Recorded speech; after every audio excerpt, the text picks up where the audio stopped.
Hello students, एजुविस्टा science institute में आपका स्वागत है। कॉम्प्लेक्स एनालिसिस की इस ऑनलाइन सीरीज़ में लास्ट वीडियो में अपन ने क्या क्या पढ़ा था। देखो, लास्ट वीडियो में अपन ने एक तो देखी थी कॉची थ्योरम।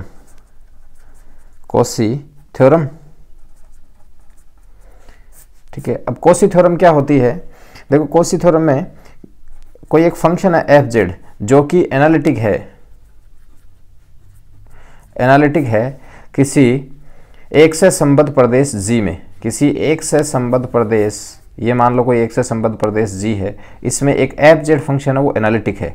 अब इसके अंदर इस एक से संबद्ध प्रदेश जी में एक कर्व है, एक क्लोज कंटूर सी है। तो इस क्लोज कंटूर सी के अलोंग अगर अपन एफ जेड का इंटीग्रेशन करते हैं, F Z D Z close contour C के अलोंग करते हैं, तो इसका मान क्या आता है? हमेशा 0। ये कहती है कॉची थ्योरम। कॉची थ्योरम क्या है, एक बार फिर से देखो। एफ जेड एनालिटिक है किसी एक से संबद्ध प्रदेश जी में, ठीक है। फिर सी जो है ये क्लोज कंटूर है जो कि पूरी तरह से जी के अंदर है, ठीक है। तो अब इस सी के अलोंग अगर अपन एफ जेड का इंटीग्रेशन करते हैं, F Z D Z integration along with C is equals to 0। ये कॉची थ्योरम थी। फिर इसके बाद में अपन ने कॉची थ्योरम का बहुत से संबद्ध प्रदेश में विस्तार किया था। कॉची प्रमेय का बहुत से संबद्ध प्रदेश में विस्तार। देखो, बहुत से संबद्ध प्रदेश में विस्तार कैसे किया था अपन ने? जैसे मान लो ये एक कर्व अपन ने लिया था, ये तो मान लो है सी क्लोज कंटूर है, ठीक है। और जैसे अंदर अपन ने लिए थे, एक तो मान लो इस टाइप से एक ये कर्व ले लिया और एक मान लो ये कर्व ले लिया, ठीक है। ये C1 ले लिया और ये मान लो आपने लिया है C2। अब जो फंक्शन आपको दिया हुआ है एफ जेड, यहाँ जो फंक्शन है वो एफ जेड जो C1 C2 है और C है, इनसे जो घिरा हुआ प्रदेश है उसमें एनालिटिक है। मतलब ये जो एफ जेड है, ये एफ जेड यहाँ एनालिटिक है। मतलब इन तीनों से घिरा हुआ जो क्षेत्र बन रहा है ना, उसमें ये एनालिटिक है। इसके अंदर एनालिटिक हो ये जरूरी नहीं है, केवल इसके जो बाउंड्री दे रखी है, बाउंड्री पे एनालिटिक होना चाहिए, ठीक है। तो ये जो प्रदेश बन रहा है ये बहुत से संबद्ध प्रदेश बन रहा है, क्योंकि एक से संबद्ध प्रदेश होता है तो ये वाली आकृतियां बीच में नहीं आती इसमें, ठीक है। अब ये बिंदु इसके अंदर नहीं है। बहुत से संबद्ध प्रदेश का मतलब ये है कि इसके अंदर वाले जो बिंदु है ना, ये नहीं है। इसके भी अंदर वाले बिंदु है, वो नहीं है इसके अंदर। तो ये जो प्रदेश है, अब इसके लिए अपन ने विस्तार किया था कॉची थ्योरम का। क्या किया था अपन ने कि अगर अपन इंटीग्रेशन की डायरेक्शन वामावर्त लेते हैं तो integration F Z D Z और C इज इक्वल्स टू क्या होता है? C1 integration F Z D Z और plus C2 integration F Z D Z. अगर मान लो C3 और भी इसके अंदर कोई आकृति बन रही है तो प्लस C3 हो जाएगा। ये अपन ने किया था बहुत से संबद्ध प्रदेश में कॉची थ्योरम का विस्तार, ठीक है। ये दोनों ही फॉर्मूले अपने आज काम में आएंगे आगे, ठीक है। अब देखो, साथ में अपन ने इंटीग्रल पढ़ा है, कॉम्प्लेक्स इंटीग्रल। तो देखो, कॉम्प्लेक्स इंटीग्रल में आपको जैसे मान लो कोई फंक्शन यहाँ दे रखा है एफ जेड और डी जेड, इसका इंटीग्रेशन आपको ज्ञात करना है। अब देखो, इसमें कई स्थितियां बनती हैं क्या, कि यहाँ जो कर्व दिया होता है, ये कर्व आपको या तो हो सकता है ये कर्व आपको एक्स वाई के पदों में दे रखा हो, एक्स वाई के पदों में। जब एक्स वाई के पदों में दिया हुआ होता है तब अपन इंटीग्रल कैसे करते हैं? उस केस में अपन जो आपको एक्स वाई के बिंदु दे रखे हैं वो तो आप यहाँ रिप्लेस कर देंगे, और साथ में देखो अपन एफ जेड को क्या लिख सकते हैं? एफ जेड को लिख देंगे u plus iota V, u plus iota V. और इसको डी जेड को अपन क्या लिखते हैं? डी जेड को अपन लिख देते हैं D X plus iota D Y, ऐसे लिखते हैं। फिर इनको अलग अलग करते हैं तो ये हो जाता है आपका u D X minus V D Y, और फिर प्लस आयोटा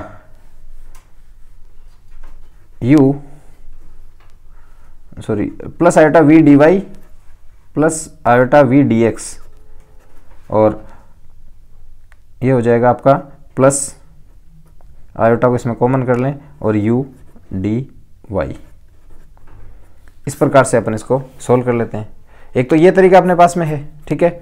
और एक अगर आपको दे रखा है integration C F Z D Z, जहां C क्या दे रखा है आपको? C मान लो आपको दे रखा है इस प्रकार से कोई कर्व दे रखा है जो कि Z के पदों में है। मतलब Z आपको दे रखा है T के पदों में। मान लो Z इज इक्वल्स टू आपको कोई फंक्शन दे रखा है GT, ऐसे ठीक है। और टी की यहाँ आपको लिमिट दे रखी है, टी की मान लो कि लिमिट आपको 0 से 1 दे रखी है। तो इस इंटीग्रल को कैसे सोल्व करेंगे, टी की तो लिमिट रख देंगे इसमें। देखो एफ जेड की जगह अब अपन इसमें क्या लिख सकते हैं, एफ जेड है तो आप इसको लिख देंगे एफ जी टी, और डी जेड है, डी जेड की जगह क्या लिखोगे, D Z is equals to G dash T और डी टी।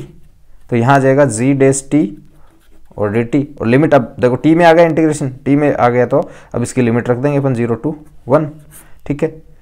या फिर आपको दे रखा हो कि 0 to 1 एफ जेड और डी जेड। अब इसमें एफ जेड है, ये यू और वी का फंक्शन है, यू और वी का, हाँ यू क्या होता है, एक्स वाई का फंक्शन होता है, वी भी क्या होता है, एक्स वाई का फंक्शन होता है। तब अगर प्राचलिक रूप में आपको एक्स और वाई के मान दे रखे हो, एक्स और वाई के मान दे रखे हो, जैसे मान लो X is equals to F T दे रखा हो और Y is equals to G T दे रखा हो, तो फिर उस केस में अपन क्या करेंगे, यहाँ सी आएगा, सॉरी सी, ठीक है। तो उस केस में अपन क्या करेंगे, जहां x है उसकी जगह एफ टी रिप्लेस कर देंगे, y की जगह जी टी रिप्लेस कर देंगे, और जहां जैसे ये वाला जो फॉर्मूला है ना, इस टाइप से कन्वर्ट करेंगे पहले इसको, फिर उसके बाद में dx है, dx की जगह तो क्या आ जाएगा, dx इज इक्वल्स टू आ जाएगा एफ डेस टी और dt, और dy है उसकी जगह क्या आ जाएगा, जी डेस टी और dt। जहाँ ये u और v हैं इनके अंदर जब क्योंकि u जो है ये एक्स वाई का फंक्शन है, तो एक्स वाई की जगह ये वैल्यू रख देंगे एफ टी जी टी, ऐसे v में भी अपन F T G T X Y की जगह वैल्यू रिप्लेस करते हैं, फिर आगे अपन इस इंटीग्रेशन को सोल्व कर लेंगे। तो और एक इसके अलावा वर्त दिया हुआ हो, जैसे मान लो आपको सर्कल दे रखा है C F Z D Z, ठीक है, ये अपन को ज्ञात करना है। और सी क्या है, सी मान लो आपको कोई सर्कल दे रखा है, सर्कल आपको मान लो दे रखा है जेड माइनस जेड नोट, ठीक है, इज इक्वल्स टू आर, ये सर्कल दे रखा है। इस सर्कल के अलोंग आपको एफ जेड डी जेड ज्ञात करना हो, तो देखो सर्कल का जो समीकरण होता है, इस सर्कल के समीकरण को अपन ऐसे लिख सकते हैं, Z minus Z note is equals to R E की पावर आयोटा थीटा, ठीक है। इस रूप में अपन इसको लिख सकते हैं। अब जेड क्या हो जाएगा, जेड इज इक्वल्स टू हो जाएगा Z zero plus R E की पावर आयोटा थीटा। अब यहां से अपन क्या करते हैं, एफ जेड में जेड की जगह ये वैल्यू रिप्लेस कर देंगे, और साथ में डी जेड की जगह अपन क्या रिप्लेस करें, D Z is equals to, ये तो कांस्टेंट है, और इसका मान, इसका केवल इंटीग्रेशन करेंगे अपन, तो इसका इंटीग्रेशन क्या आ जाएगा, सॉरी डिफरेंशिएशन करेंगे, तो इसका डिफरेंशिएशन क्या आएगा, आर, क्योंकि आर भी रेडियस उसमें गिवन होगी आपको, तो ये भी कांस्टेंट होगा, केवल इसमें वेरिएबल क्या है, थीटा वेरिएबल है, तो R E raise to the power iota theta और इनटू आयोटा और फिर डी थीटा, ये मान आएगा। अब थीटा की लिमिट, क्योंकि देखो वर्त ले रखा है, तो वर्त में थीटा क्या होगा, थीटा 0 से स्टार्ट होगा और कहां तक आएगा, 2 पाई तक। तो ये जो इंटीग्रेशन ये चेंज हो जाएगा किसमें, एफ जेड की जगह तो आ जाएगा Z zero plus R E raise to the power iota theta, ठीक है, और फिर डी थीटा की जगह आ जाएगा डी जेड की जगह आयोटा आर और E raise to the power iota theta और डी थीटा, ठीक है। लिमिट आ जाएगी इसमें 0 to 2 पाई, ठीक है। तो इंटीग्रेशन ज्ञात करने के ये तरीके हैं कि आपको सी किस फॉर्म में दे रखा है उसके अकॉर्डिंग फिर अपन को सोल्व करना है, ठीक है। अब देखो अपन इस पे बेस्ड एग्जांपल करते हैं।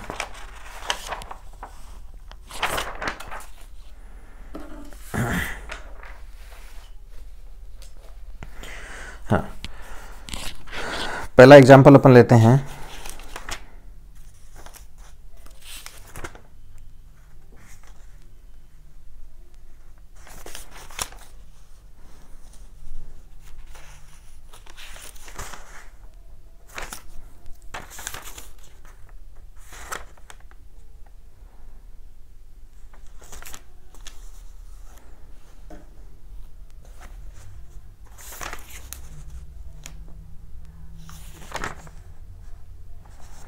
हाँ देखो अपन एग्जांपल लेते हैं।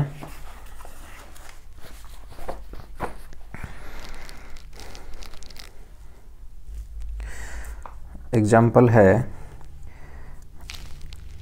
यदि C एक वर्त,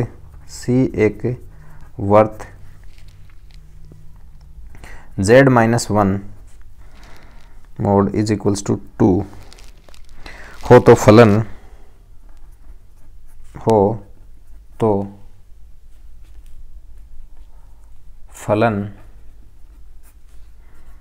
F Z is equals to Z cube minus iota Z square minus 5Z और प्लस टू आयोटा के लिए कॉची समाकलन प्रमेय का सत्यापन कीजिए। के लिए कॉची समाकलन प्रमेय का सत्यापन कीजिए। ठीक है, आपको एक कर्व दे रखा है। कर्व किस रूप में है? वर्त के रूप में, z-1 mode is equals to 2। तो आपको ये कर्व दे रखा है और आपको क्या करना है, एफ जेड, इसके लिए कॉची समाकलन प्रमेय का सत्यापन करना है। मतलब कॉची समाकलन का सत्यापन, समाकलन थ्योरम का अगर आपको सत्यापन करना है, इसका मतलब क्या, उसको सेटिस्फाई करवाना है इस फंक्शन के लिए और इस कर्व के लिए। अब फंक्शन देखो क्या है, function F Z is equals to, देखो आपको दिया गया है कि F Z is equals to क्या है, Z cube minus iota Z square minus 5z और प्लस 2 आयोटा, जो कि एक बहुपद है। अब ये बहुपद है, इसका मतलब क्या होगा, ये सर्वत्र अवकलनीय है। इसका मतलब अपन ये कह सकते हैं, अतः यह है विश्लेषिक है। अब ये हर जगह विश्लेषिक है। अब अपन क्या लेके चल रहे हैं, अपन एक सर्कल लेके चल रहे हैं। ठीक है, ये आपने सर्कल लिया है इस टाइप से। ठीक है, ये जो रेडियस है, इसकी रेडियस कितनी दे रखी है आपको, 2 दे रखी है। और ये जो बिंदु है, ये आपको क्या दे रखा है, z-1 का मतलब है ये बिंदु आपको दिया गया है 1 और 0। 1 0 जो सेंटर का एक सर्कल है। ठीक है, जिसकी रेडियस क्या है, 2 है। अब इसके अलोंग आपको ज्ञात करना है क्या, इसका इंटीग्रेशन ज्ञात करना है। और इसका इंटीग्रेशन ज्ञात करके आपको ये शो करना है कि ये कॉची समीकरण को, सॉरी कॉची थ्योरम को सेटिस्फाई करता है। अब कॉची थ्योरम के अलोंग क्या होता है कि अगर आपको कोई एक से संबद्ध प्रदेश दे रखा है, उस एक से संबद्ध प्रदेश में एफ जेड एनालिटिक होना चाहिए, तो एफ जेड एनालिटिक इसमें है। और अब आपको क्या करना है, इस क्लोज कंटूर की, ये भी तो क्या है, एक क्लोज कंटूर ही तो है, इस क्लोज कंटूर के अलोंग अगर अपन एफ जेड का इंटीग्रेशन करते हैं तो ये क्या आना चाहिए, 0 आना चाहिए। ये अपन को प्रूफ करना है। अब अपन को इसका इंटीग्रेशन ज्ञात करना है, ये इसका इंटीग्रेशन क्या आना चाहिए अपने पास में, 0 आना चाहिए। ठीक है, देखो अपन इंटीग्रेशन ज्ञात करते हैं, integration C F Z D Z is equals to integration C Z cube minus iota Z square minus 5z और प्लस 2 आयोटा। ठीक है, और डी जेड, जहाँ c क्या है, c आपका है z-1 इज इक्वल्स टू 2। ठीक है, अब देखो इसको अपन क्या लिख सकते हैं, मैंने अभी सर्कल के लिए बताया था। आप इसको क्या रिप्लेस कर सकते हो, z is equals to z-1 is equals to r e raise to the power iota theta, और यहाँ r की जगह कितना 2, तो आप इसको क्या लिख सकते हैं, 2 e raise to the power iota theta लिख सकते हैं। तो यहाँ से अगर मैं dz निकालूं तो dz क्या आएगा, ये तो 0 हो जाएगा 1 तो, और इसका मान आ जाएगा 2 iota e raise to the power iota theta, और सॉरी आयोटा थीटा और d थीटा, ये माना जाएगा। यहाँ ये थीटा है, आयोटा थीटा और d थीटा। ये इसको अलग से लिख दूँ, समझ नहीं आएगा। आप इसको लिखेंगे क्या, dz को लिखोगे 2 e raise to the power 2 iota e raise to the power iota theta और d थीटा। ठीक है, अब ये वैल्यूज जो हैं, ये वैल्यूज आप यहाँ रिप्लेस करो तो देखो यहाँ से z का मान क्या आएगा, अतः z इज इक्वल्स टू क्या हो जाएगा, 1 plus 2 e raise to the power iota theta. ये वैल्यूज आप इसमें रिप्लेस कर दो तो इंटीग्रेशन का मान क्या हो जाएगा, C F Z D Z is equals to क्या होगा, देखो लिमिट तो क्या हो जाएंगी, थीटा का मान तो क्या हो जाएगा इसमें, थीटा इज इक्वल्स टू हो जाएगा, theta is equals to 0 to 2 pi. तो लिमिट तो इसमें हो जाएगी 0 टू 2 पाई, और जेड क्यूब, तो जेड क्यूब की जगह ये मान रखो आप, क्या आएगा 1 plus 2 E raise to the power iota theta की power 3 minus iota 1 plus 2 E raise to the power iota theta की power 2 minus 5 1 plus 2 E raise to the power iota theta और प्लस 2 आयोटा, और फिर dz है, dz की जगह ये मान रख दो क्या, 2 iota E raise to the power iota theta और d थीटा। ठीक है, अब इनको अपन एक्सपेंड कर लेते हैं। देखो अपन इसको एक्सपेंड करेंगे तो क्या मान आएगा, 0 टू 2 पाई और इसको एक्सपेंड करते हैं तो 1 plus 8 E raise to the power 3 iota theta, ठीक है, और फिर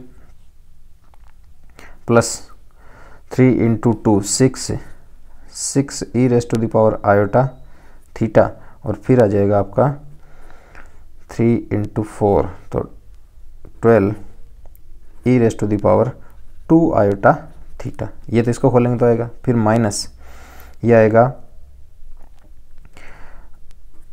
आयोटा, और इसको जब अपन खोलेंगे तो इसका मान आएगा 1 plus 4 E raise to the power 2 iota theta, और plus 4 E raise to the power iota theta, फिर -5 माइनस का 10 E raise to the power iota theta, और फिर ये हो जाएगा प्लस का 2 आयोटा और साथ में 2 आयोटा और E raise to the power iota theta और डी थीटा, ठीक है। अब देखो इसको अपन क्या लिख सकते हैं, और इसको एक बार अपन सोल्व करें। ई की पावर आयोटा थीटा को भी अंदर मल्टीप्लाई कर देते हैं अपन, 2 आयोटा को तो बाहर ले लेते हैं यहाँ से। देखो 2 आयोटा तो आ गया बाहर, 0 to 2 पाई, ठीक है, और E raise to the power iota theta को मल्टीप्लाई करते हैं अपन, तो E raise to the power iota theta plus 8 E raise to the power 3 की जगह हो जाएगा 4 आयोटा थीटा, और plus 6 E raise to the power 2 iota theta plus 12 E raise to the power 3 iota theta minus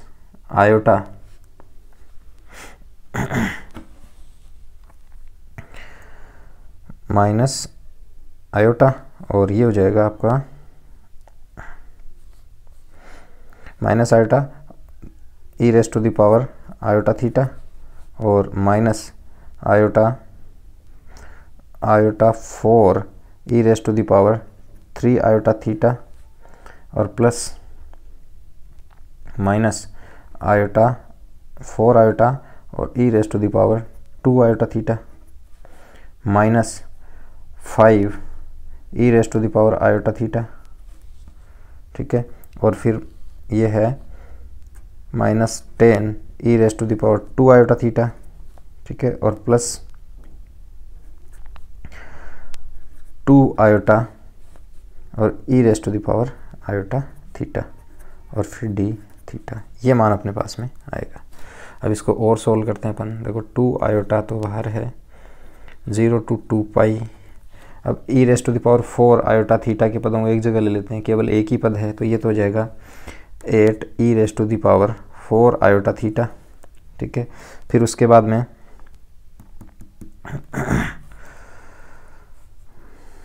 plus अपन को करना है 3 iota theta वाले पदों को एक जगह, तो 3 आयोटा थीटा वाले पद कौन कौन से हैं, 12 E raise to the power 3 iota theta और ये 3 आयोटा थीटा और इसमें 3 आयोटा थीटा के पद नहीं है, तो आप इसको क्या लिख सकते हैं, 12 minus iota E raise to the power 3 iota theta, ये पद आ गया, ये पद आ गया, ठीक है। अब 2 वाले पदों को एक जगह लेते हैं, तो इसमें आएगा प्लस 6 2 आयोटा थीटा और फिर उसके बाद में ये तो आयोटा के साथ में आ रहा है और 10 आयोटा थीटा माइनस के साथ में, और ठीक है, तो माइनस का 10 iota -10 E raise to the power 2 iota theta और ये है 6 E raise to the power 2 iota theta, तो ये तो कितना हो जाएगा -4। तो अपन इसको लिख सकते हैं -4 और आयोटा वाला पद पहले लिख दें, तो आयोटा वाला भी किस में आ रहा है 4 आयोटा 2 आयोटा थीटा, ठीक है, और केवल यही पद हैं, तो अपन इसको लिख सकते हैं माइनस के साथ ही आएंगे दोनों ही, तो आप इसको माइनस कर दें और यहाँ आ जाएगा 4 और ये आ जाएगा आपका माइनस का 4 आयोटा फिर E raise to the power 2 iota theta, ठीक है। अब E raise to the power iota theta के पद देखते हैं, E raise to the power iota theta 1 और फिर उसके बाद में माइनस का 5 E raise to the power iota theta, ये कितना हो जाएगा, देखो माइनस का 5 और ये 1, माइनस का 4 और फिर इसके बाद ये आयोटा के साथ में है, तो आप इसको लिखेंगे माइनस, ठीक है, और 4, फिर आयोटा मल्टीपल वाले पद लेंगे इसके, तो ये तो हो गया, और ये माइनस का iota E raise to the power iota theta, और उसके बाद में E raise to the power iota theta, ये प्लस का 2 आयोटा है, तो ये क्या बचेगा, प्लस का बचेगा यहाँ, तो माइनस को अपन ने कॉमन किया है, तो ये बच जाएगा माइनस आयोटा और E raise to the power iota theta. फिर कांस्टेंट टर्म अगर कोई बन रही है तो वो अपन देखेंगे, कांस्टेंट टर्म इसमें कोई बन नहीं रही है, ठीक है। तो देखो टोटल टर्म्स आ गई ना, कितनी थी, 2 4 6 8 और 10, इसमें भी कितनी आ गई, 2 4 6 और 2 2 इसमें वैसे आ गई थी, ठीक है, हाँ, कंप्लीट टर्म्स इसमें आ गई है, डी थीटा, ठीक है। अब देखो, अब इनको अपन अलग अलग लिख सकते हैं ऐसे, 2 आयोटा से ये कंप्लीट मल्टीपल है, इसको आप यहाँ ऐसे लिख दें, ठीक है। अब देखो आप इसको अलग अलग लिख सकते हैं, कैसे, 2 आयोटा है, इसको तो बाहर रखें, ठीक है, फिर इंटीग्रेशन 0 to 2 पाई, 8 को बाहर ले लिया, E raise to the power 4 iota theta D theta, plus 12 minus iota, इसको बाहर ले लिया, integration 0 to 2 pi, E raise to the power 3 iota theta और डी थीटा, माइनस यहाँ आपको लेना होगा 4 माइनस 4 आयोटा और 0 to 2 pi, E raise to the power 2 iota theta और डी थीटा, फिर minus 4 minus iota, integration 0 to 2 pi और E raise to the power iota theta और डी थीटा, ये पद आ गया। अब देखो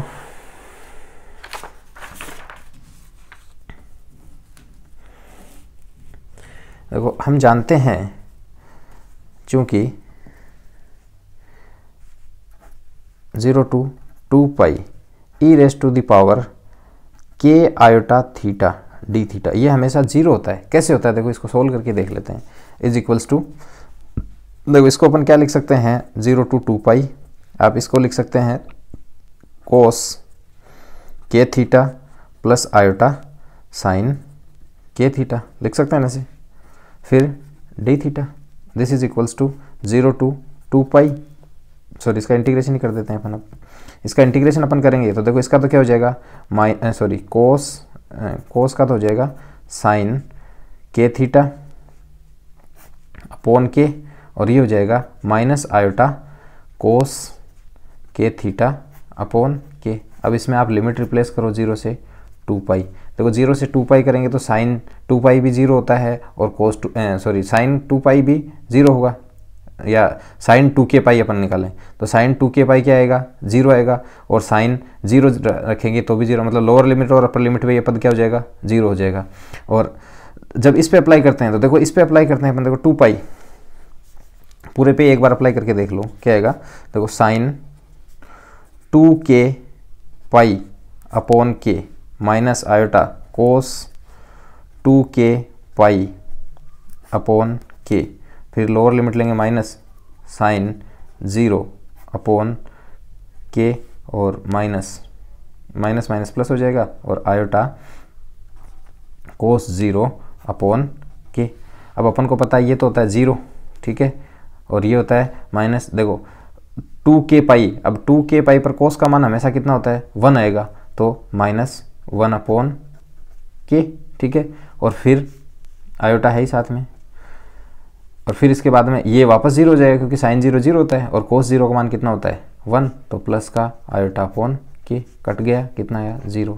इसका मतलब 0 to 2 pi E raise to the power K iota theta D theta हमेशा क्या होगा, 0 होगा, जहां के, ठीक है, के कोई इंटीजर है, के बिलोंग्स टू इंटीजर, के कोई इंटीजर अगर होता है तो इसका मान हमेशा क्या होता है, 0 आएगा, ठीक है। तो अब देखो सारे पद इसी टाइप के बन रहे हैं इसमें इंटीग्रेशन में, इसका मतलब आप इसको इजीली लिख सकते हैं C F Z D Z. अतः आप इसको एक बार समीकरण लिख दें, इसको समीकरण 1 ले लें, ठीक है ना, फिर इसमें लिख दें। अतः समीकरण 1 से, ठीक है, अब इज इक्वल्स टू क्या लिख सकते हैं अपन, हर जगह क्या बन जाएगा, देखो यहाँ भी E raise to the power 4 iota theta, यहाँ E raise to the power 3 iota theta, यहाँ E raise to the power 2 iota theta और यहाँ E raise to the power iota theta, सारे पदों में बन रहे हैं। इसका मतलब सारे के सारे मान क्या हो गए, 0 हो गए। तो आप यहाँ क्या लिखोगे, इज इक्वल्स टू 0। अतः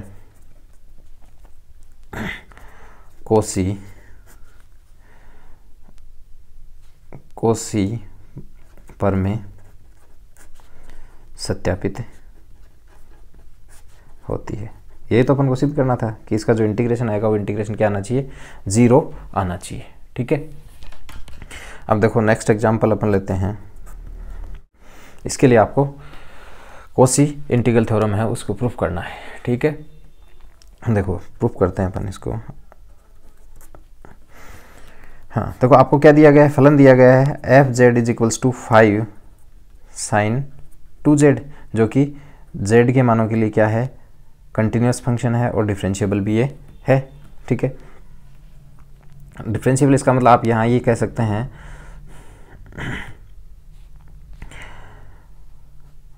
स्पष्टतः एफ जेड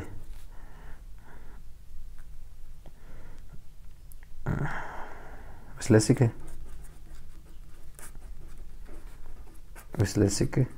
है, ठीक है। अब ये विश्लेषिक है जो आपको प्रांत दे रखा है उसके अंदर, तो देखो अपन इसको सोल्व करते हैं।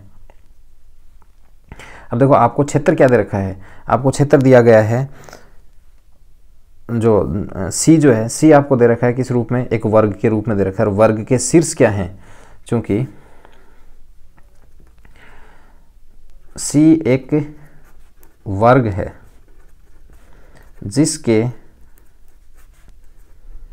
शीर्ष क्या क्या हैं, देखो इसके शीर्ष क्या हैं, 1 प्लस माइनस आयोटा तथा -1 प्लस माइनस आयोटा है। अर्थात इसके शीर्ष क्या होंगे, अर्थात इसके शीर्ष आएंगे, देखो 1 1 1 आएंगे, 1 -1 आएंगे और -1 1 आएगा और एक बार -1 और -1, ये शीर्ष हैं। इस टाइप का आपको एक वर्ग लेना है। तो देखो वर्ग की आकृति अपन बना लेते हैं, किस टाइप का वर्ग बनेगा ये, देखो ये मूल बिंदु है 0 0, ठीक है। इधर आपको लेना है 1 पॉजिटिव, इधर आपको लेना है -1, इधर आपको लेना है -1 और इधर आपको लेना है +1। अब देखो ये वर्ग कैसा बनेगा, इस टाइप का वर्ग बनेगा, ऐसे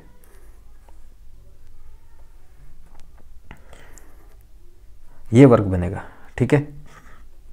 अब देखो इनके निर्देशांक क्या क्या होंगे, इसका निर्देशांक तो क्या होगा, इसमें आएगा x, तो इसमें पॉजिटिव है तो ये तो हो जाएगा क्या 1 और -1, ये होगा आपका 1 और 1, ये आएगा -1 और 1 और ये आएगा -1 और -1। ये 4 शीर्षों वाला आपको क्या दे रखा है, एक वर्ग दे रखा है। अब इसके अलोंग आपको क्या करना है, इस एफ जेड के इंटीग्रेशन को 0 करना है, ठीक है। तो सी, और अपन इसको लिख दें, देखो बिंदु दे देते हैं नाम इनके, तो इसको ए दे दिया, इसको बी, ये सी और ये डी, ठीक है। तो C F Z D Z is equals to अपन क्या लिखेंगे, सी 5 साइन 2z और dz, ठीक है। अब c को आपको ब्रेक करना है, कैसे, c को आप क्या लिख सकते हैं, इंटीग्रेशन रेखा जो है उसके लॉन्ग लेंगे क्या, ए बी 5 साइन 2z और dz, ये 2 है ध्यान रखें, फिर plus B C 5 sine 2z और dz, फिर प्लस इंटीग्रेशन सी डी और F Z 5 sine 2z dz plus D A और 5 साइन 2z और डी जेड, ये आ जाएगा। ठीक है, अब अपन को क्या करना है, ए बी रेखा के अलोंग, देखो अब ए बी रेखा के अलोंग जब जाएंगे अपन तो किस में चेंज हो रहा है, केवल और केवल चेंज हो रहा है एक्स में। वाई तो इसमें कांस्टेंट है, वाई कितना है -1 है, वाई का मान तो -1 है और एक्स का मान क्या आ रहा है -1 to 1। देखो अलग अलग अपन ले लेते हैं।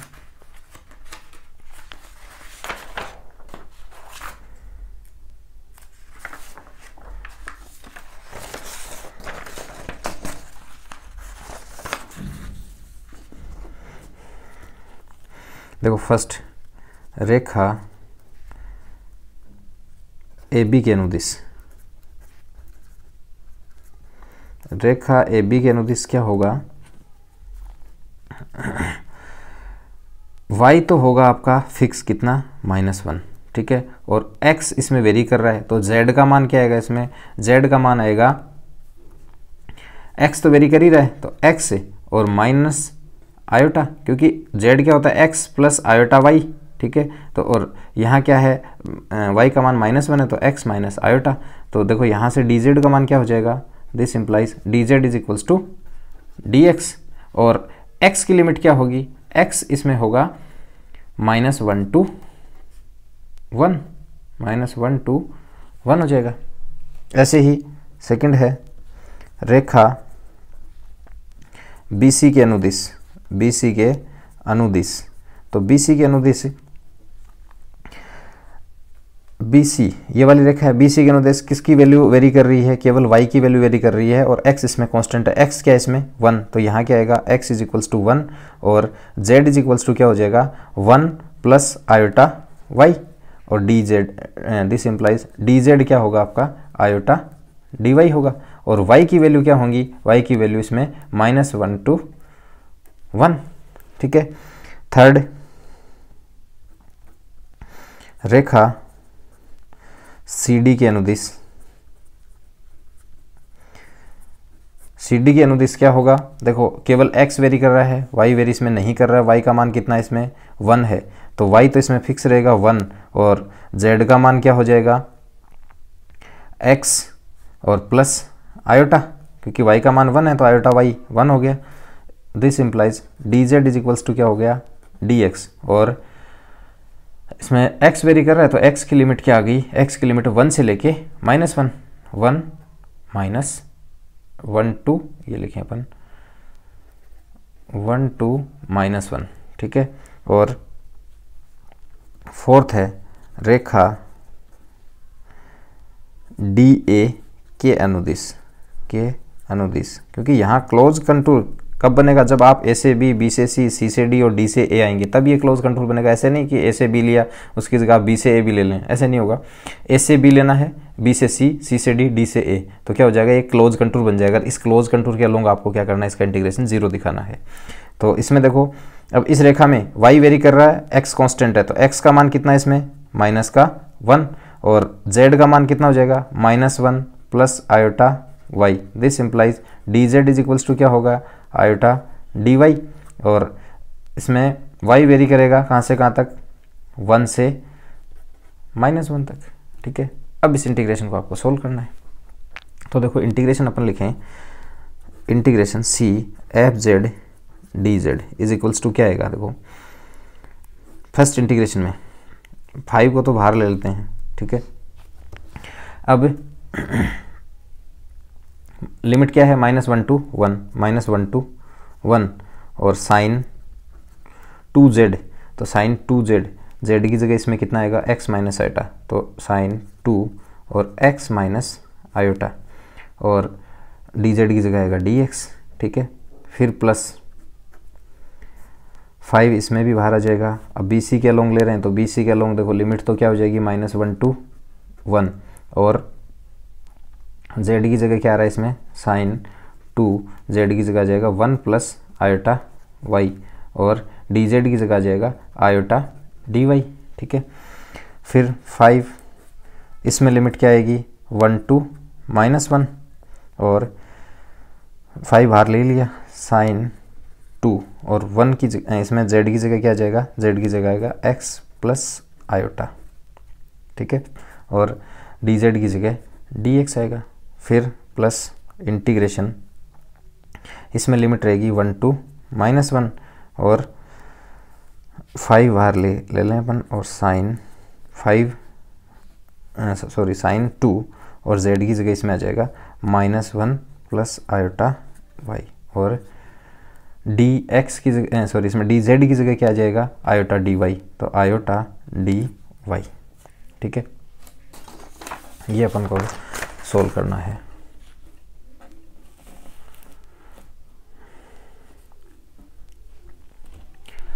हाँ देखो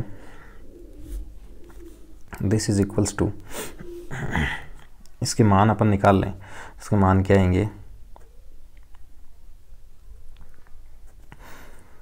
इंटीग्रेशन मतलब 5 तो सब में ही है, तो 5 को तो एक बार बाहर रख दो और फिर अपन इसको सोल्व करते हैं। देखो इसका तो क्या आएगा, साइन का इंटीग्रेशन क्या है, साइन 2x माइनस आयोटा का इंटीग्रेशन क्या आ जाएगा इसका, माइनस कोस 2 और x माइनस आयोटा, ठीक है, और अपॉन 2, लिमिट क्या रहेगी -1 to 1 प्लस इसमें भी 5 बाहर और इसका इंटीग्रेशन क्या आ जाएगा minus cos 2 1 plus iota y upon 2 और आयोटा इसमें बाहर आ जाएगा यहाँ और -1 to 1 plus sign 2x plus iota, तो आप इसमें 5 और माइनस का कोस 2x प्लस आयोटा अपॉन 2 और फिर प्लस 5, ये हो जाएगा आपका, आयोटा तो बाहर आ जाएगा और माइनस का कोस 2 -1 और प्लस आयोटा y अपॉन 2 और ये आपकी लिमिट आ जाएगी 1 to -1। इसमें भी लिमिट कितनी है 1 to -1, ठीक है। इनकी वैल्यूज अपन निकालें तो देखो 5, अब इनको अपन कैलकुलेट करके एक जगह लिख देता हूँ। 5 को तो सबसे बाहर ले लिया और ये आ जाएगा माइनस कोस, जब 1 रखेंगे यहाँ तो कोस 2 1 माइनस आयोटा, और इसमें देखो सब में 2 है तो 2 को भी अपन बाहर रख सकते हैं, 2 को भी बाहर रख लो, तो कोस 1 माइनस आयोटा और फिर माइनस माइनस प्लस, और जब -1 रखेंगे तो आएगा कोस 2 -1 और माइनस आयोटा, ठीक है। फिर प्लस इसमें आयोटा साथ में है तो आयोटा मल्टीप्लाई हो जाएगा, 5 तो बाहर हो ही चुका, आयोटा मल्टीप्लाई हो गया और ये आएगा माइनस के साथ में पद, माइनस आयोटा कोस 2 1 रखेंगे अपन तो 1 प्लस आयोटा, फिर माइनस माइनस प्लस और आयोटा कोस 2 1 माइनस आयोटा, ठीक है। फिर प्लस यहाँ भी माइनस कोस -1 रखेंगे यहाँ अपन, तो देखो -1 जब अपन रखते हैं तो ये तो हो जाएगा आपका 2, यहाँ है मल्टीपल में ये 2, ये तो 2 आ गया और x की जगह -1 तो -1 प्लस आयोटा और फिर माइनस माइनस प्लस कोस 2, यहाँ प्लस है तो 1 प्लस आयोटा, ठीक है। फिर माइनस आयोटा और कोस 2 -1 और प्लस -1 माइनस आयोटा, फिर माइनस माइनस प्लस आयोटा कोस 2 1 रखेंगे तो -1 और प्लस आयोटा, ये मान अपने पास में आएगा यहाँ। हाँ देखो अपन ने इसमें थोड़ी सी मिस्टेक की है, क्या कि जब अपन ने इसका इंटीग्रेशन किया, देखो 1 प्लस आयोटा y, इसका जब इंटीग्रेशन करेंगे अपन sine to 1 plus iota Y. तो इसका इंटीग्रेशन करेंगे तो देखिए इसका तरीका क्या होता है, 1 प्लस आयोटा वाई को अपन कोई एक फंक्शन और मान लेते हैं, जैसे मान लो टी के रूप में मान लिया, तो iota D Y is equals to क्या होगा, डी टी होगा। तो ये आयोटा जो है ना ये कैंसिल हो जाएगा, ये आयोटा यहाँ नहीं आएगा, ठीक है ना, ये आयोटा यहाँ नहीं आएगा, इसमें भी ये आयोटा कैंसिल हो जाएगा, ठीक है। यहाँ आयोटा नहीं आता तो ये आयोटा यहाँ से कट जाएगा, ऐसे ये वाला आयोटा है ये भी यहाँ से हट जाएगा, और ये आयोटा है ये भी यहाँ से कट जाएगा, और ये आयोटा ये भी यहाँ से कट जाएगा। क्योंकि देखो 1 प्लस आयोटा वाई है, इसको अपन टी मानेंगे, तो iota D Y is equals to D T होगा, तो आयोटा डी वाई है इसकी जगह डी टी आ जाएगा, और यहाँ साइन 2t बनेगा। साइन 2t का क्या होता है, कोस माइनस का कोस 2t अपॉन 2, और ये आयोटा उसके साथ कैंसिल हो गया, ठीक है। तो अब देखो अब ये हो जाएगा माइनस कोस 2 1 माइनस आयोटा, तो कोस 2 1 माइनस आयोटा प्लस के साथ में कट जाएगा, कोस 2 माइनस 1 माइनस आयोटा, तो कोस 2 माइनस 1 माइनस आयोटा ये माइनस के साथ में आ रहा कट गया, कोस 2 1 प्लस आयोटा, कोस 2 1 प्लस आयोटा ये माइनस ये प्लस कट गया, ये कोस 2 माइनस 1 प्लस आयोटा, ये कोस 2 माइनस 1 प्लस आयोटा माइनस 1 के साथ ये कट गया, तो इज इक्वल्स टू क्या आ गया 0, ठीक है। तो इस प्रकार से अपन ये कहते हैं अतः कोसी समाकलन प्रमेय सत्यापित होती है, कोसी समाकलन प्रमेय सत्यापित होती है, ठीक है।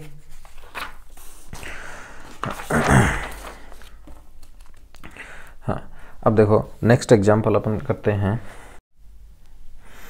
हाँ तो देखो इसको अपन को सोल्व करना है,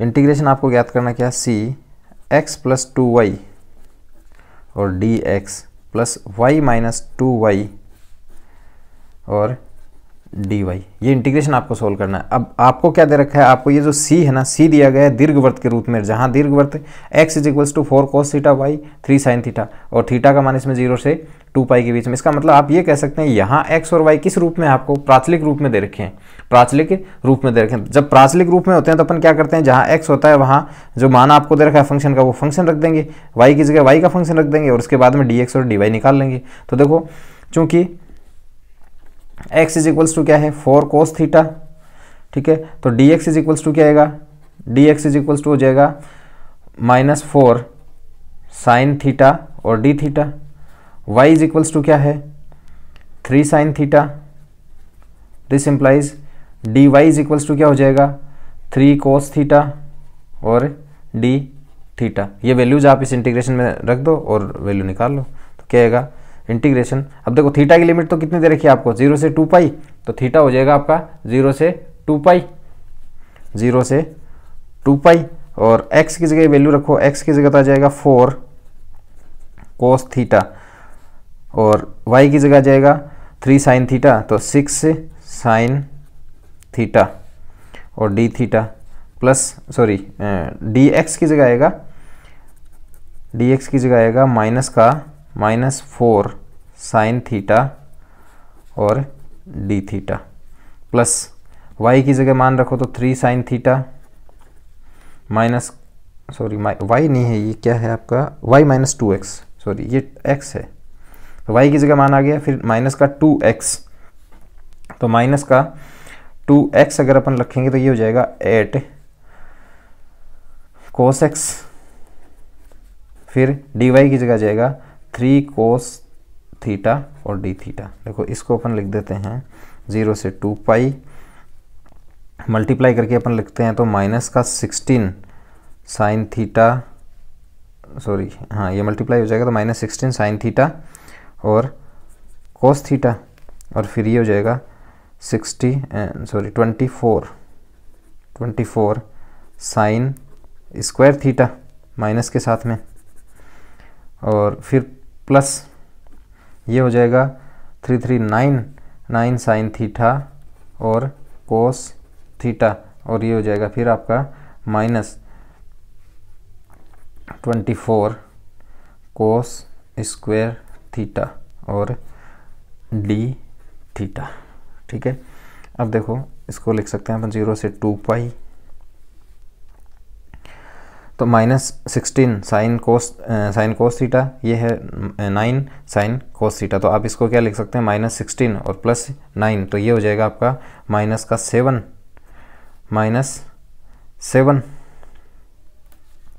साइन थीटा और कोस थीटा, ठीक है। और इसका मान हो जाएगा -24 sine square theta plus cos square theta और डी थीटा। तो ये तो हो गया 1, और इसको अपन लिख सकते हैं क्या, 0 से 2 पाई और -7/2, और इसको लिख देंगे अपन साइन 2 थीटा, क्योंकि 2 का भाग दे दिया, 2 से मल्टीप्लाई कर दिया, ठीक है। तो 2 साइन थीटा कोस थीटा क्या होता है, साइन 2 थीटा, और इसका मान आ जाएगा -24, ठीक है, और डी थीटा। अब देखो -7/2, 0 से 2 पाई और साइन 2 थीटा और डी थीटा, -24, 0 से 2 पाई और डी थीटा। अब देखो ये मान जब आप निकालोगे, इस इंटीग्रेशन का मान यहाँ मैं निकाल लेता हूँ, sin से 0 से 2 pi sine 2 theta D theta is equals to क्या होगा, 0 से 2 पाई और साइन 2 थीटा का क्या हो जाएगा, कोस माइनस का कोस 2 थीटा अपॉन 2 और 0 से 2 पाई। देखो जब आप इसमें 2 पाई रिप्लेस करते हैं, तो 2 पाई इसमें रिप्लेस करोगे तो इसका मान आएगा -1/2, तो इज इक्वल्स टू क्या होगा, -1/2। जब 0 रिप्लेस करेंगे तो भी क्या आएगा, माइनस का माइनस प्लस हो जाएगा, और प्लस का 1/2, और ये एक दूसरे से कैंसिल होके 0 हो जाएगा। तो इस इंटीग्रेशन का मान कितना आ रहा है, इज इक्वल्स टू 0, और ये आ जाएगा आपका 24 इंटू थीटा, और थीटा में जब आप वैल्यू रिप्लेस करेंगे 2 पाई, तो इंटू 2 पाई, और जब 0 रिप्लेस करेंगे लोअर लिमिट के साथ में तो 0 हो जाएगा। तो इसका मान आएगा -48 और पाई, ये इसका आंसर होगा। अब देखो अपन करते हैं कोसी समाकलन सूत्र या कोसी इंटीग्रल फॉर्मूला। ये अब आपको कोसी समाकलन सूत्र का स्टेटमेंट दिया गया है, ठीक है। स्टेटमेंट क्या है, देखो माना कि एफ जेड चापकलनीय जोड़दार वक्र सी द्वारा परिबद्ध एक से संबद्ध प्रदेश जी में एक विश्लेषिक फलन है। कोई एक चाप है सी, ठीक है, जोड़दार चाप है, उसके अंदर जो एरिया है उसको इसने जी लिया है, जी एक विश्लेषिक फलन है, तथा जी में एफ जेड जो है ये विश्लेषिक फलन है, ठीक है, मतलब वो जो चाप लिया चाप के अंदर विश्लेषिक फलन है, तथा सी पर मतलब जो चाप आपने लिया उस पर ये क्या है, संतत है। तो जी के किसी भी बिंदु z0 के लिए क्या होगा, एफ z0, मतलब उस z0 पे अगर अपन मान निकालना चाहें एफ z0, तो वो क्या आएगा 1/2 पाई आयोटा और integration C F z upon Z minus z nought d z. या फिर अपन सीधा इसको ऐसे भी कह सकते हैं, यदि संवर्त कंटूर सी के अंदर या सी के अंदर तथा ऊपर एफ जेड एक विश्लेषिक फलन है तथा सी के अंदर z0 कोई एक बिंदु है, तो f z0 is equals to 1/2 pi iota c F z z minus z nought d z, ये होगा, ठीक है। प्रूफ देखते हैं अपन। देखो आपको ये दिया गया है कि सी एक क्लोज कंटूर है, ठीक है। जैसे मान लो आपने ये एक सी एक क्लोज कंटूर ले लिया, ये क्लोज कंटूर है सी, ठीक है। अब इसमें जो एक कोई बिंदु लिया आपने z0, ठीक है, सी क्लोज कंटूर है, इसके अंदर एफ जेड एनालिटिक है और इसके ऊपर भी एनालिटिक है और इसके अंदर भी एनालिटिक है। तो z0 आपने कोई बिंदु लिया है, अब इस z0 पे आपको क्या करना है, एफ z0 का मान ज्ञात करना है और वो इस रूप में आना चाहिए, ये अपन को प्रूफ करना है। तो देखो अपन ये मान के चलते हैं, माना एफ जेड संवर्त कंटूर सी के अंदर व ऊपर विश्लेषिक फलन है तथा z0 सी के अंदर एक बिंदु है,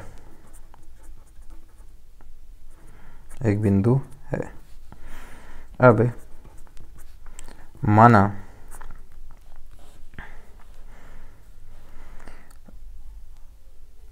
C1 Z minus Z nought is equals to R, माना C1 Z minus Z nought is equals to R, Z0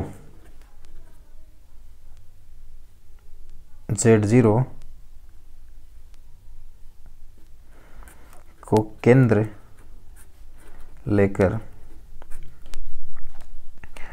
R त्रिज्या का एक वर्त लेते हैं, जहां R इस प्रकार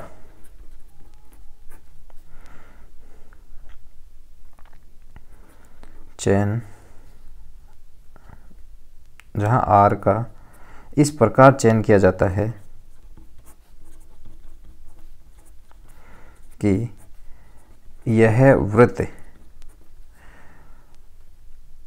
संवर्त कंटूर C के पूरी तरह अंदर हो।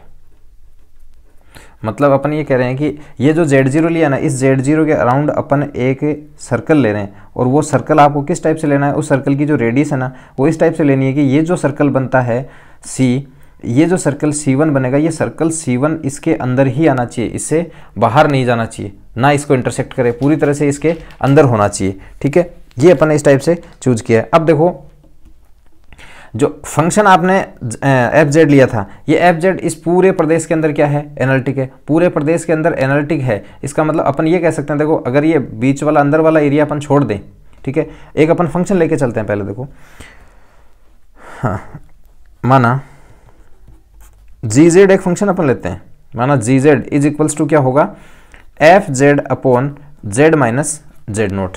ठीक है, अब देखो चूंकि fz C में, अपन ये कहें C के अंदर तथा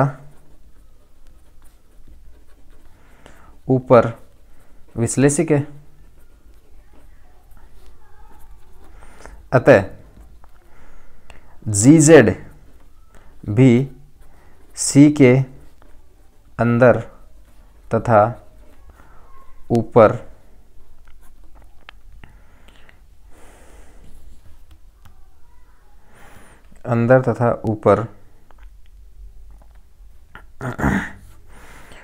प्रत्येक बिंदु पर अवकलनीय होगा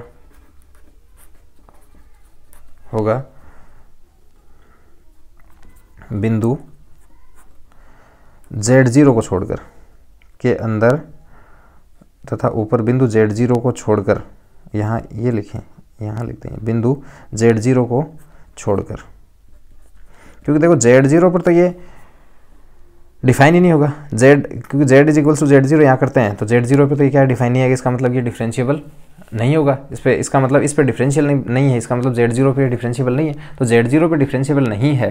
तो अब अपन ये कह सकते हैं कि ये जो फंक्शन है gz, ये gz इसके अंदर तो देखो डिफरेंशिएबल नहीं है, इसके अंदर डिफरेंशिएबल नहीं है, पर इसके बाहर पूरे क्षेत्र में डिफरेंशिएबल है। तो आप इसको बहुशः संबद्ध प्रदेश ले सकते हैं। अब बहुशः संबद्ध प्रदेश में देखो ये अंदर वाला एरिया अपन छोड़ रहे हैं, तो ये क्या हो गया, बहुशः संबद्ध प्रदेश हो गया। अब इसमें बहुशः संबद्ध प्रदेश के लिए अपन ने कॉसी थ्योरम पढ़ी थी। अब कॉसी थ्योरम में अपन ने क्या पढ़ा था कि ये जो वक्र है इसको अपन ने, देखो ये वाले डायरेक्शन अपन लेते हैं और फिर यहाँ अपन एक पारकाट बनाते हैं। ठीक है, पारकाट बना के और उसके बाद में जब बहुशः संबद्ध प्रदेश में अपन विस्तार करते हैं कॉसी थ्योरम का, तो अपन क्या लिखते हैं, integration fz dz c is equals to क्या होता है, इंटीग्रेशन c1 fz dz।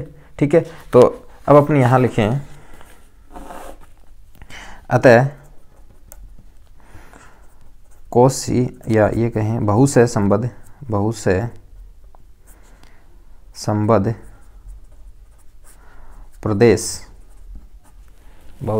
प्रदेश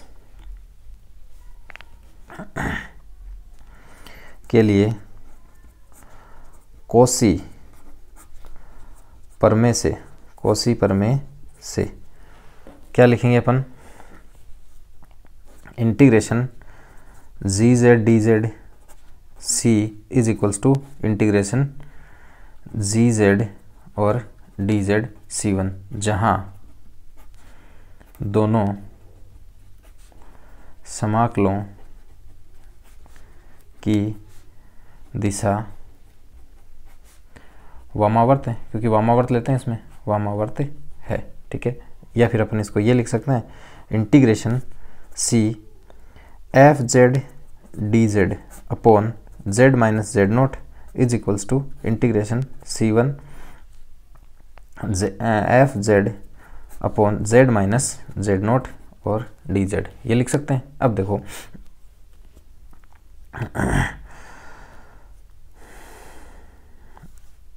अब अपन इसको लिख सकते हैं, this is equals to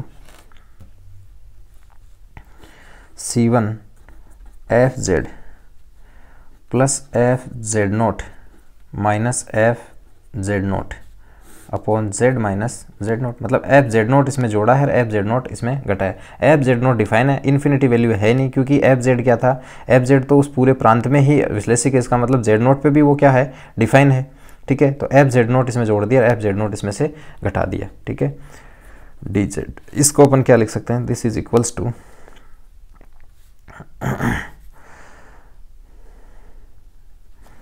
f z nought upon Z minus Z nought और डी जेड C1 और plus C1 f z minus f z nought upon Z minus Z nought और D z लिख सकते हैं। इसको अलग कर दिया, इन दो को साथ में ले लिया।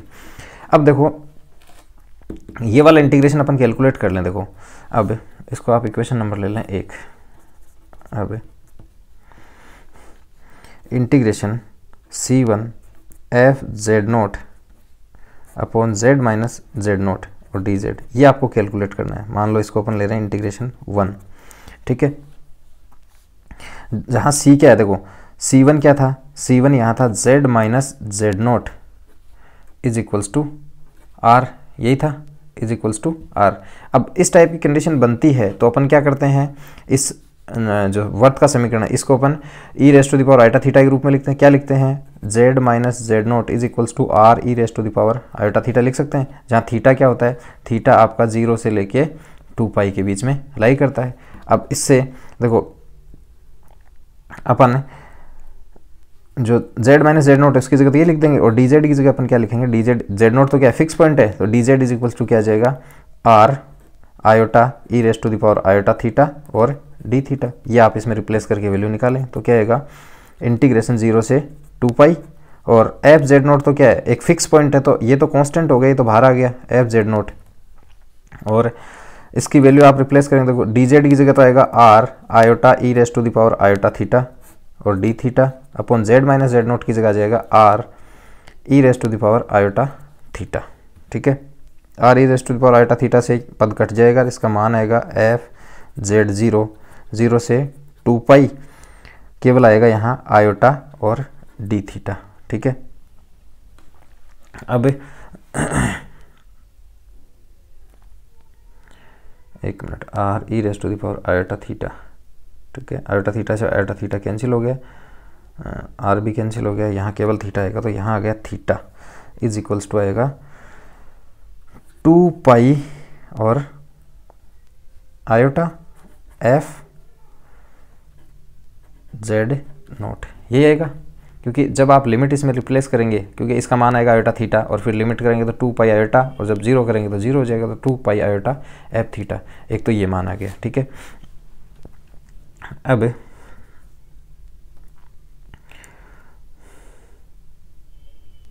हाँ, चूंकि एफ जेड कंटूर सी के अंदर प्रत्येक बिंदु पर विश्लेषिक है, अतः यह संतत भी है। क्योंकि विश्लेषिक होता है तो इसका मतलब संतत तो है ही, वो संतत भी है। अब संतत अगर ये है तो सातत्य की परिभाषा से अपन क्या लिख सकते हैं, अतः किसी स्विच एप्सिलॉन ग्रेटर देन 0, या ये लिखें स्विच वास्तविक संख्या, धनात्मक वास्तविक संख्या एप्सिलॉन ग्रेटर देन 0 के लिए एक धनात्मक वास्तविक संख्या डेल्टा ग्रेटर देन 0 इस प्रकार विद्यमान होगी।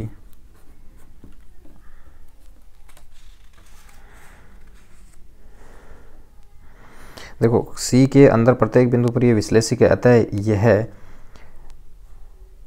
Z0 पर, यहाँ ये लिखें Z0 पर संतत भी है। अब देखो Z0 पे ये संतत है,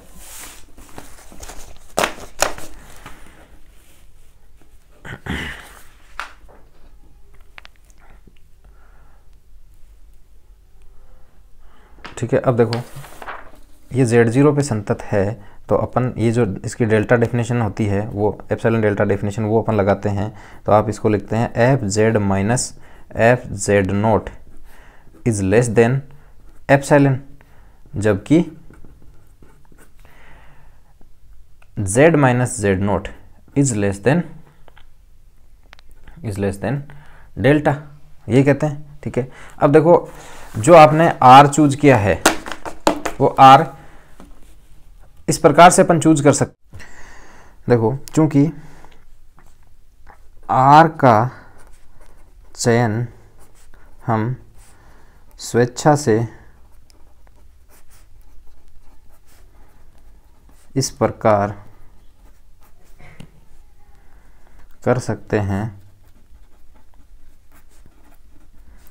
कि delta is less then integration C1 f z minus f Z0 upon z minus Z0 और dz।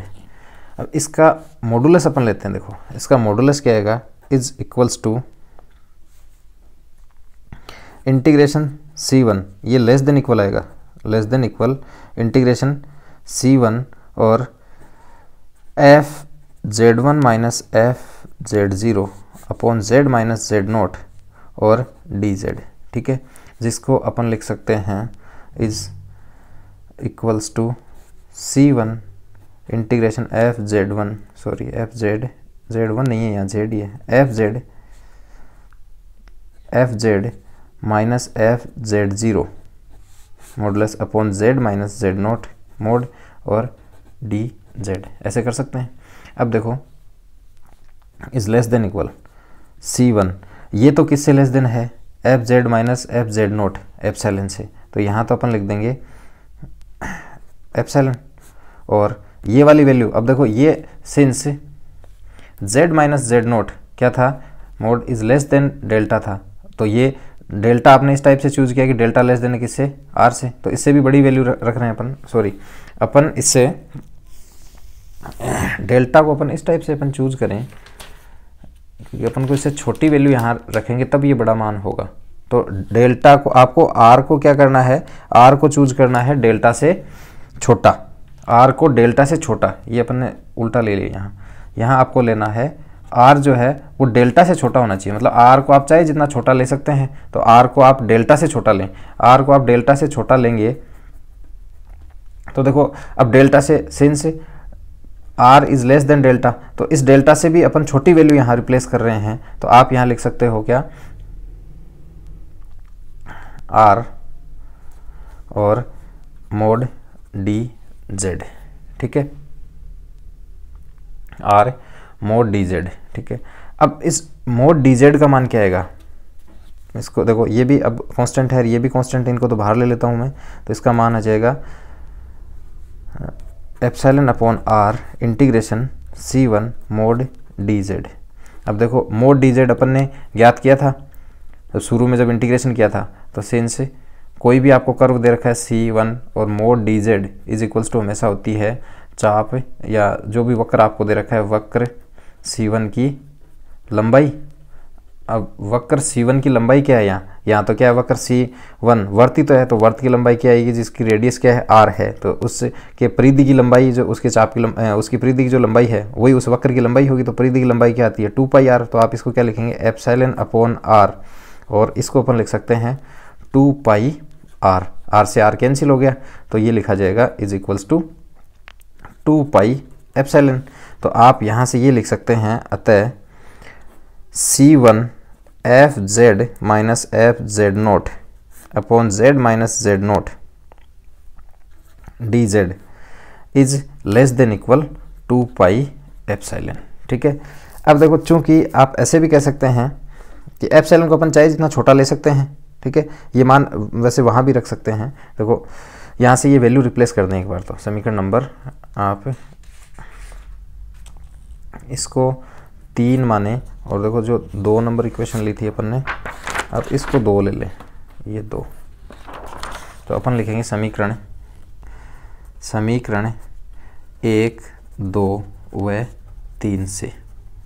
देखो 1 नंबर समीकरण क्या थी अपनी, 1 नंबर समीकरण अपनी थी ये वाली, ये तो integration C fz dz upon z minus z nought is equals to क्या आएगा ये मान। अब ये मान तो आपने क्या निकाला यहाँ से 2π आयोटा f z नोट। ठीक है, और इसका मान अपन ने क्या निकाला है जब अपन इसमें मोड यूज करते हैं तब, तो मोड वाला मान वो तो अपन डायरेक्ट तो रख नहीं सकते, तो एक बार आप इसको एज इट इज रख दो plus C1 fz minus fz note upon z minus z note और dz। अब C fz z minus z note और dz minus 2π iota fz naught. अब इसका अपन मापांक लेते हैं, तो इसका मापांक क्या आएगा is equals to integration C1 fz minus fz note upon z minus z note और dz। ये इसका मान अपन ने निकाल ही लिया। ठीक है, इसका मान क्या आया था, इसका मान आया था is less than equal 2π epsilon. क्या आया था 2π एप्सिलॉन। ठीक है, अब देखो यहाँ से अपन लिख सकते हैं this implies integration C fz upon z minus z note और dz minus 2π iota fz naught. ठीक है, 2π iota fz note is less than equal 2π epsilon. देखो चूंकि एप्सिलॉन स्विच धनात्मक वास्तविक संख्या है अतः एप्सिलॉन चाहे जितना छोटा अपन ले सकते हैं, एप्सिलॉन को एप्सिलॉन टेंस टू 0 भी करवा सकते हैं। तो जब एप्सिलॉन टेंस टू 0 करवाते हैं तो यहाँ से मान क्या जाता है, तब C fz z minus z note और dz माइनस या इज इक्वल्स टू उस केस में क्या आ जाएगा 2π आयोटा और fz नोट। अब इसको अपन लिख सकते हैं fz note is equals to 1 upon 2π iota और इंटीग्रेशन C और fz z minus z nought. यही अपन को इसमें प्रूफ करना था। ठीक है, तो यही आपको प्रूफ करना था, इसे अपन बोलते हैं कॉची का इंटीग्रल फॉर्मूला। ठीक है, थैंक यू।